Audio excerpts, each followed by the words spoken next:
नमस्कार, मैं हूं आपकी होस्ट वर्षा सिंह और आप देख रहे हैं न्यूज टुडे 24। जी हाँ। हिंद महासागर में संदिग्ध चीनी जहाजों की मौजूदगी पर अब भारतीय नौसेना ने खुलकर अपना रुख साफ कर दिया है। भारतीय नौसेना के वाइस एडमिरल संजय वात्स्यन का बड़ा बयान सामने आया है, जिसमें उन्होंने न सिर्फ चीन बल्कि पाकिस्तान दोनों को एक कड़ा संदेश दिया है। पिछले कुछ समय से खबरें आ रही थीं कि चीन के कुछ जहाज मालदीव की ओर जा रहे हैं। चीन की ओर से यह कहा गया कि ये जहाज वैज्ञानिक अनुसंधान के लिए हैं, लेकिन भारत और अन्य रणनीतिक विशेषज्ञों का मानना है कि कहानी इससे कहीं गहरी है।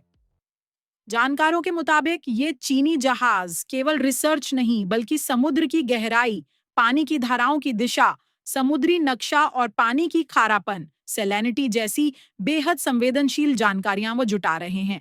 अब आप सोचिए, ये सारी जानकारी सुनने में तो वैज्ञानिक लगती है, लेकिन असल में यह किसी भी पनडुब्बी ऑपरेशन के लिए बेहद अहम होती है।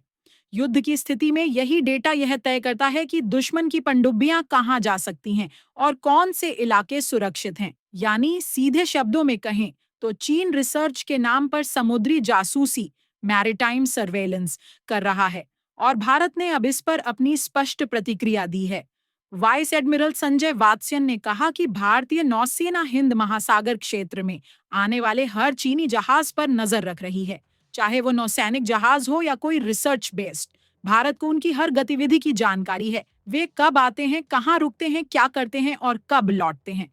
उन्होंने कहा कि हमें इस बात का पूरा पता है कि वे क्या कर रहे हैं और उनके असली इरादे क्या हैं।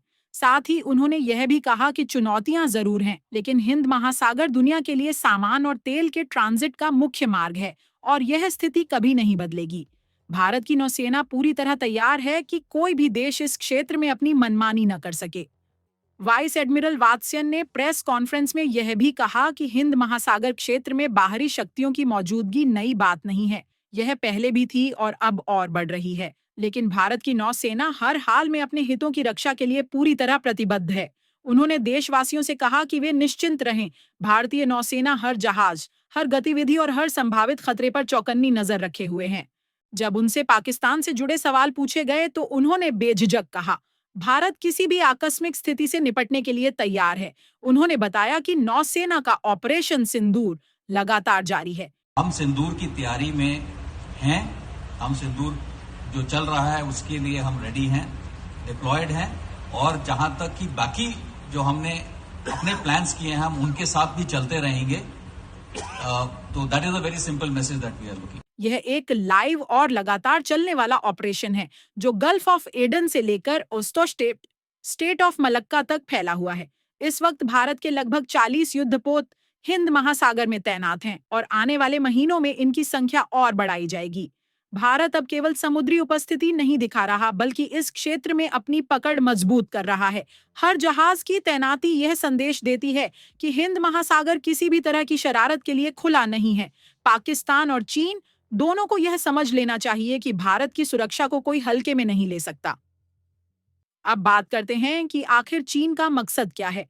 क्यों चीन हिंद महासागर में इतनी दिलचस्पी दिखा रहा है? इसका जवाब चीन की पुरानी रणनीति में छिपा है, जिसे स्ट्रिंग ऑफ पर्ल्स पॉलिसी कहा जाता है। दरअसल चीन पिछले कुछ सालों में हिंद महासागर के चारों ओर कई बंदरगाह विकसित कर चुका है। पाकिस्तान का ग्वादर पोर्ट, श्रीलंका का हम्बनटोटा पोर्ट, म्यांमार का क्याओकाप्यू पोर्ट और अब मालदीव में उसकी बढ़ती सक्रियता, ये सब उसी स्ट्रिंग ऑफ पर्ल्स नीति का हिस्सा हैं। इस रणनीति का मकसद है भारत को चारों तरफ से समुद्री घेरे में लेना। अब सोचिए, अगर इन सभी पोर्ट्स पर चीन की मौजूदगी है तो भविष्य में उसे भारत के चारों तरफ से समुद्री नियंत्रण मिल जाएगा। यानी अगर किसी आपात स्थिति में उसे अपनी नौसेना भेजनी हो तो वह आसानी से हिंद महासागर में दाखिल हो सकता है। यही कारण है कि भारत इन गतिविधियों को वैज्ञानिक रिसर्च नहीं बल्कि रणनीतिक निगरानी के रूप में देख रहा है। हाल ही में चीन का एक जहाज शेन्हाई हाओ मालदीव के पास पहुंचा। चीन ने इसे रिसर्च वेसल बताया, लेकिन रिपोर्ट्स के मुताबिक यह जहाज समुद्र के नीचे की बनावट, खनिज संपदा और धाराओं की दिशा जैसी संवेदनशील जानकारी जुटा रहा था। ये वही डेटा है जो भविष्य में चीन की नौसेना के लिए पनडुब्बियों के संचालन और सैन्य रणनीति बनाने में उपयोगी साबित होगा। विशेषज्ञों का कहना है कि चीन इस डेटा के जरिए हिंद महासागर का एक विस्तृत समुद्री नक्शा तैयार कर रहा है, ताकि आने वाले समय में वह अपने पनडुब्बी अभियानों को और मजबूत कर सके। कुछ जानकार यह भी मानते हैं कि चीन का यह मिशन समुद्री खनिजों की खोज से भी जुड़ा हुआ है, यानी यह एक आर्थिक और रणनीतिक दोनों तरह का कदम है। लेकिन भारत अब पहले जैसा नहीं है। भारत ने बीते कुछ वर्षों में अपनी नौसेना को इतना मजबूत किया है कि किसी भी देश के लिए हिंद महासागर में एक तरफा गतिविधि करना आसान नहीं रहा। आईएनएस विक्रांत जैसे स्वदेशी एयरक्राफ्ट कैरियर, अत्याधुनिक फ्रिगेट्स और डिस्ट्रॉयर्स और पनडुब्बियों की बढ़ती संख्या ने भारत को ब्लू वाटर नेवी का दर्जा दिलाया है, यानी ऐसी नौसेना जो किसी भी महासागर में स्वतंत्र रूप से ऑपरेट कर सके। भारत की यह ताकत अब सिर्फ अपने सीमित क्षेत्र तक नहीं, बल्कि पूरे हिंद महासागर तक फैली है। और यही वजह है कि नौसेना के अधिकारी खुले शब्दों में कह रहे हैं कि हिंद महासागर किसी के लिए खेल का मैदान नहीं है।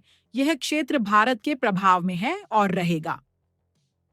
वाइस एडमिरल संजय वात्स्यन का बयान केवल चीन या पाकिस्तान को संदेश नहीं था, बल्कि यह पूरी दुनिया के लिए एक संकेत था कि भारत हिंद महासागर की सुरक्षा को लेकर कोई समझौता नहीं करेगा।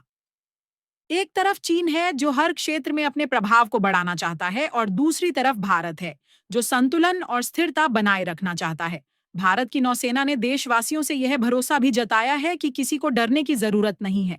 हर चीनी जहाज की गतिविधि पर नजर रखी जा रही है, हर कदम मॉनिटर किया जा रहा है और कोई भी संदिग्ध गतिविधि अनदेखी नहीं की जाएगी। यानी हिंद महासागर अब केवल एक समुद्र नहीं, बल्कि रणनीति, सुरक्षा और भरोसे का प्रतीक बन चुका है। भारत ने यह साबित कर दिया है कि वह केवल अपनी सीमाओं की रक्षा नहीं करता, बल्कि पूरे क्षेत्र में स्थिरता का प्रहरी है। तो दोस्तों, कुल मिलाकर कहानी साफ है। एक तरफ चीन है जो रिसर्च के नाम पर अपनी सैन्य मौजूदगी बढ़ा रहा है, और दूसरी तरफ भारत है जो अपने हितों की रक्षा के लिए पूरी तरह सजग है। अगर आपको यह वीडियो पसंद आया हो तो इसे लाइक और शेयर जरूर करें।